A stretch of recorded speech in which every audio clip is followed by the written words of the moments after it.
যদিও বাজারে কিংবা ফার্মে স্টেরয়েড দিয়ে মোটা তাজা করা গরু নিশ্চিতভাবে বোঝার উপায় নেই।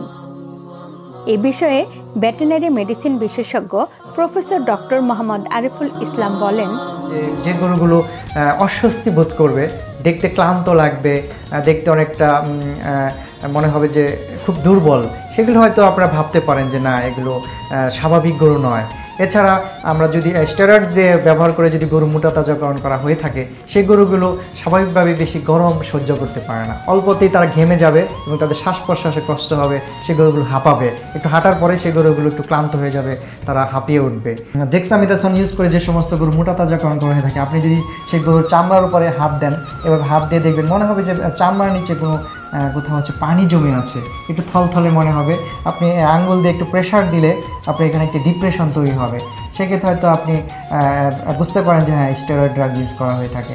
তারপরে এই গরুগুলো কিন্তু অনেক সময় শুয়ে থাকে, খুবই দুর্বল থাকে, তারা উঠতে পারে না, স্বাভাবিক খাবার তারা খেতে চায় না। এছাড়া অন্ডকোষ আছে, যে গরুর অন্ডকোষটা গরুর টোটাল সাইজের তুলনায় অন্ডকোষটা হয়তো অনেক ছোটো দেখা যাবে। এই সমস্ত জিনিসগুলো হয়তো আপনি মাথায় রেখে আপনার কোরবানি গরু কিনতে পারেন। তারপর আপনি কেনার পরে জবাই করার পরে যখন দেখবেন যে হ্যাঁ, লিভারটাতে অনেক পানি জমে আছে, সেক্ষেত্রে হয়তো আপনি মোটামুটিভাবে ধরে নিতে পারেন যে হ্যাঁ, আপনার গরুটা হয়তো ডেক্সামিথাসন বা স্টেরয়েড জাতীয় কোনো ওষুধ ইউজ করে মোটা তাজাকরণ করা হয়েছিল। সেক্ষেত্রে তো আপনার কিছু করার নেই, আপনি হয়তো লিভার এবং বোনগুলো ফেলে দিয়ে তারপরে আপনি গরুর মাংসগুলো খেতে পারেন। প্রিয় দর্শক, আশা করি আমাদের অনুষ্ঠানটি আপনাদের ভালো লেগেছে।